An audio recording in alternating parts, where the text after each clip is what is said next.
খুব আশা করতে পারেন যে আমি নদীর ওপার পার হব, কিন্তু গিয়ে দেখলেন যে সবই আছে, ব্রিজ করার জন্য পিলার আছে, তারপরে শেষে অন্যান্য জিনিসপত্র আছে, কিন্তু একটার সাথে আরেকটার কানেক্টিভিটি নেই। তাহলে আপনি কী করে নদী পার হবেন? আপনি ডিসেম্বর মাসে 20 তারিখেই আমরা সবাই মিলে বলতে পারবো নির্বাচনটা হচ্ছে কিংবা হচ্ছে না। অন্তর্বর্তীকালীন সরকারের পক্ষ থেকে যখন জোর দিয়ে বলা হচ্ছিল যে কেয়ামত হয়ে গেলেও অন্তত ফেব্রুয়ারিতে নির্বাচন হবে, তবুও ঠিক আপনাকে সন্তুষ্ট এটা বলা যাবে না। আজ তো তফসিল ঘোষণা হয়ে গেল এবং মানে নির্বাচনী ট্রেন ছেড়ে দিল, এখনো কি গোলাম মাওলা রনির মনে সংশয় আছে? আমি প্রথম যে তারা যে তফসিল ঘোষণা করেছে এটাকে স্বাগত জানাই, বিএনপির মতো স্বাগত জানাই, এবং আমি যে আশঙ্কা প্রকাশ করেছি বিভিন্ন সময়টিতে, সে আশঙ্কা প্রকাশগুলো মিথ্যা প্রমাণিত হোক। মিথ্যা প্রমাণিত হোক এই কারণে যে আমাদের এই সময়টিতে আমরা আসলে একটা ভালো নির্বাচনের জন্য কাঙাল হয়ে আছি, পুরো সারা দেশ কাঙাল হয়ে আছি।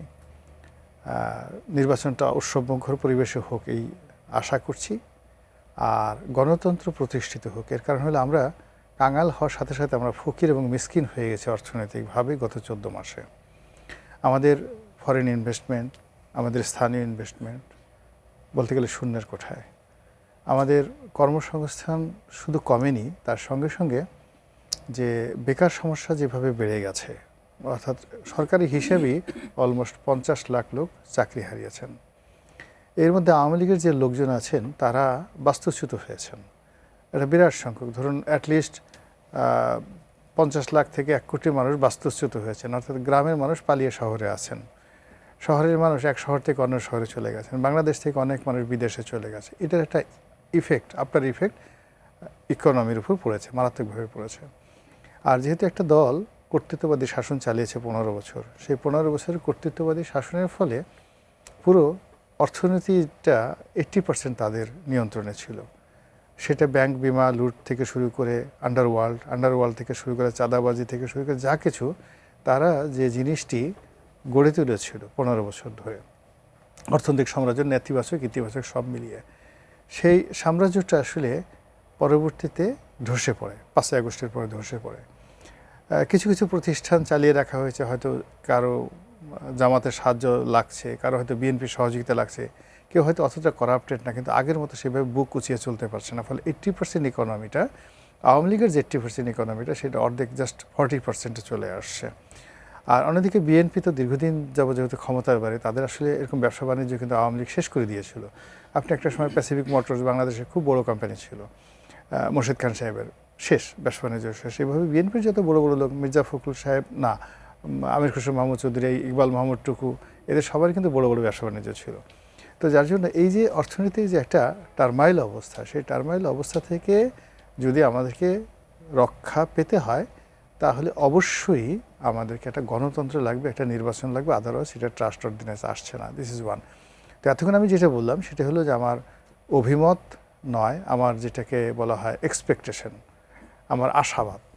এখন আপনি যদি প্র্যাকটিক্যাল যদি চিন্তা ভাবনা করেন, তাহলে আমাদের এই সমাজে এখন নির্বাচনের তফসিল ঘোষণা করা হয়েছে। এনসিপি বলছে যে এই নির্বাচন কমিশন নিরপেক্ষ নয়। আপনার এখানে তো দেখলাম যে নিরপেক্ষ নয়। 2 নম্বর হলো যে এখানে 2টো ভোট হচ্ছে। একটা ভোট হলো সেই হলো জুলাই সনদের স্বাক্ষর, তাই না, হানা ভোট যেটা। আরেকটা ভোট হলো জাতীয় নির্বাচন। এখন যে জুলাই সনদকে নিয়ে এত কিছু, সেই জুলাই সনদে কিন্তু এখনও পর্যন্ত এনসিপির জন্য মূলত জুলাই সনদ করা, তো সেই জুলাই সনদ এনসিপি এখনও পর্যন্ত স্বাক্ষর করেনি। এদিকে আজকে যেটা দেখলাম, সত্য মিথ্যা আমি জানি না, যে নির্বাচনের আগে ভোটার হওয়ার যে বিধানটা আছে, সেই বিধানটা সম্ভবত নতুন একটা অধ্যাদেশ তারা জারি করেছে। সেখানে তফসিল ঘোষণা করার পর আর নির্বাচন কমিশন কোনো নতুন ভোটার করতে পারবে না।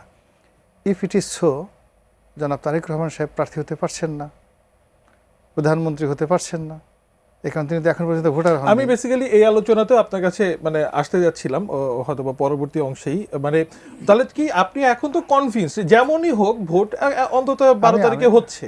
আমি আগের সাথে কনফিউজ। আমি আগের সাথে হয় কি, আগে যেমন একটা আনসার্টেন পিরিয়ড ছিল, মানে আনসার্টেন একটা অনির্দিষ্ট সময় ছিল, সেটাকে নিয়ে আমরা যাকে বলা হয় বিভিন্ন যারা গ্রুপ রয়েছে তারা পরস্পরের সাথে দ্বন্দ্ব সংঘাত বিবাদ করত।